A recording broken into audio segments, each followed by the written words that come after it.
Electron affinity से संबंधित order और इंपॉर्टेंट बातें जो एग्जाम में सीधे आएंगी यहाँ से, ठीक है। Maximum EA in periodic table वो होती है क्लोरीन की। दो आपको इलेक्ट्रॉन एफिनिटी के ऑर्डर याद रखना है, एक तो ऑक्सीजन फैमिली और दूसरा हेलोजेंस का। ऑक्सीजन का क्या है, सल्फर की सबसे ज्यादा, सेलेनियम की उससे कम, फिर टेलोरियम की, फिर पोलियम की, और फिर सबसे कम होती है ऑक्सीजन की। ये ऑर्डर्स बहुत इंपॉर्टेंट आएगा, तो इन सीपीएस पॉइंट्स में से ही आएगा क्वेश्चन, ठीक है।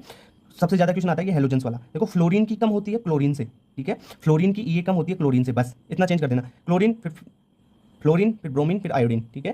क्लियर बात, ये ऑर्डर याद रह जाएंगे दोनों, यहाँ से क्वेश्चन आएगा। दूसरा रिलेशन पढ़ते हैं अपन, इलेक्ट्रॉन एफिनिटी और आयनाइजेशन एनर्जी। इलेक्ट्रॉन एफिनिटी क्या होती है, इलेक्ट्रॉन को गेन करना, और आयनाइजेशन एनर्जी होती है इलेक्ट्रॉन को बाहर निकालना। तो कोई एक्स एटम है, आइसोलेटेड गैसियस एटम है एक्स, इसमें इलेक्ट्रॉन जोड़ा तो ये क्या हुआ, इसकी इलेक्ट्रॉन एफिनिटी। अगर इसमें से कोई इलेक्ट्रॉन निकाल दें तो वो आयनाइजेशन एनर्जी, जैसे एक्स माइनस गैसियस एटम है, ठीक है, आइसोलेटेड, इसमें से एक इलेक्ट्रॉन निकाल दिया, एक्स माइनस है ना, तो ये एक्स में कन्वर्ट हो जाएगा, इलेक्ट्रॉन निकालेंगे, तो ये होती है आयनाइजेशन एनर्जी। अब अपन क्या बोल सकते हैं भाई, इस एटम के लिए देखो, एक्स एटम के लिए जो ईए है, एक्स एटम के लिए जो ईए है वही एक्स माइनस एटम के लिए आयनाइजेशन एनर्जी है, यानी ईए ऑफ एक्स बराबर ionization energy of x minus. Clear बात, ठीक है। Inert gas